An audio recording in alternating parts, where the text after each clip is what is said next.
environnementaux entre consommateurs et producteurs. Pour y répondre, nous sommes aujourd'hui à L'Isle-sur-Sorgue, au magasin de producteurs La Banaste. Depuis une dizaine d'années, on constate un essor des magasins de producteurs. En effet, entre la délocalisation des productions, le déséquilibre alimentaire accompagné d'un phénomène de malbouffe et la place prépondérante des produits de l'agro-industrie, un nouveau contexte alimentaire se dessine peu à peu. Alors bonjour mesdames. Bonjour. Pourquoi avoir choisi un magasin de producteurs plutôt qu'un supermarché pour faire vos courses? Moi j'ai choisi le producteur parce que, comme je vous le dis, je sais ce que je vais manger et on sait que on mange de bonnes volailles parce que, les volailles des supermarchés, elles arrivent des élevages, Tout simplement parce que les producteurs, mais on est allé les voir directement sur l'exploitation. Pour leur travail, c'est plus important que le supermarché. Tu ne peux pas aller voir l'agriculteur qui est dans ses terres, dire que c'est ami. Plus de proximité. On voit vraiment des gens qui sont dans leur passion et des passions. Le magasin de producteurs rassemble un groupe d'agriculteurs qui se sont associés pour vendre en commun leur production dans un même lieu. Un point de vente direct et sans intermédiaire à taille humaine. Consommateurs comme producteurs y trouvent leur compte.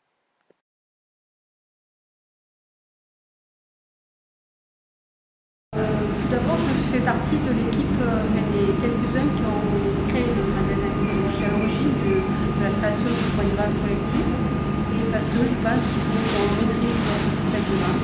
Le magasin avec de la solidarité, de la collectivité et remettre de sécurité de ces ventes, c'est la base pour, dans un monde un petit peu difficile, pérenniser nos exploitations et vivre de notre Pierre, donc membre actif de La Banaste. Alors, bonjour Pierre. Pouvez-vous nous expliquer le fonctionnement de La Banaste, votre magasin de producteurs? C'est effectivement un magasin de producteurs, on est plusieurs producteurs associés. On tient le point de vente à tour de rôle. Les permanences sont réparties avec une part fixe qui permet à tous les producteurs d'être présents et donc au contact des clients de façon régulière, plus une part variable qui est liée au chiffre d'affaires que l'on fait sur le point de vente collectif. C'est les grandes lignes de fonctionnement. Ça veut dire que tout ça après c'est géré avec un planning qui permet de savoir qui fait la permanence à quel moment. Après, au niveau de gestion des produits dans le point de vente, en fait, chaque producteur est responsable de produits, ce qui permet qu'il n'y ait pas de concurrence entre nous et que tout le monde soit motivé pour faire fonctionner le groupe. Pierre, sur le plan humain, comment réussissez-vous à gérer le magasin? Bon, il y a une réunion mensuelle qui est obligatoire pour tous les producteurs, puisque si on a plus de 3 sans justificatif, c'est un motif d'exclusion aussi. Et c'est à cette réunion que se fait la gestion de tous les problèmes qui peuvent se poser sur le magasin, la gestion de l'organisation, puisqu'en fait on tient le point de vente collectif par demi-journée à tour de rôle.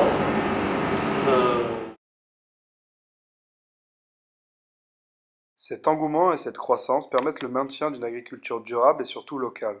En effet, ils s'inscrivent pleinement dans une logique de circuit court, une vente de proximité et sans intermédiaire, où le producteur est maître de son produit de A à Z.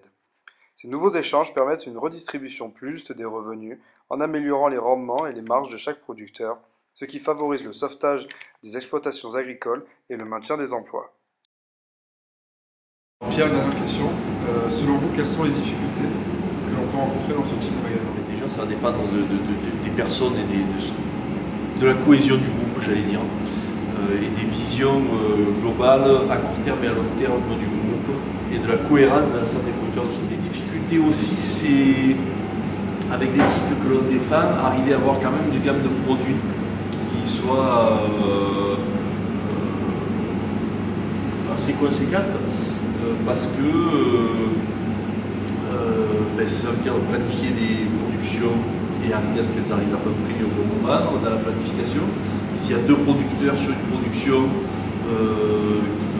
qui ont prévu au niveau planification un enchaînement, il ne faut pas que parce que c'est pas la même variété, parce que c'est pas les mêmes terres, parce que ça a gelé ou pas, qu'il n'y ait rien, ou alors que les deux arrivent à avoir une gamme de produits. Parce que le fait d'être obligé de faire les permanences, on a du mal à. C'est pas tous les producteurs qui veulent s'impliquer dans ce point de vente collectif. collectif comme ça.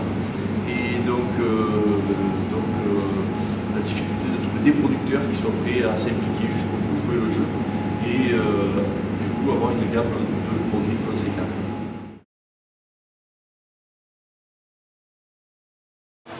Cependant, la forme originale du magasin de producteurs peut mener à des dysfonctionnements ou incompréhensions. Effectivement, d'un point de vue de compétences, le magasin demande aux agriculteurs des efforts supplémentaires, notamment en termes de formation, dans des domaines pour lesquels ils n'étaient pas prédestinés. Gestion d'une caisse, de la comptabilité, ou encore gestion des stocks et approvisionnement. De plus, les décisions du groupe peuvent également représenter un frein au développement de la structure, car la majorité des producteurs doivent être d'accord pour chaque décision, ce qui peut entraîner une perte de temps. La gestion du personnel est aussi délicate, comme à la Banast, où le salarié doit faire face à 11 patrons et parfois 11 avis qui peuvent différer. Enfin, les dysfonctionnements organisationnels peuvent dégrader les rapports hiérarchiques, supposés jusque-là égalitaires, et ainsi fragiliser la structure. Paroles de société, merci d'avoir suivi notre émission et à la semaine prochaine.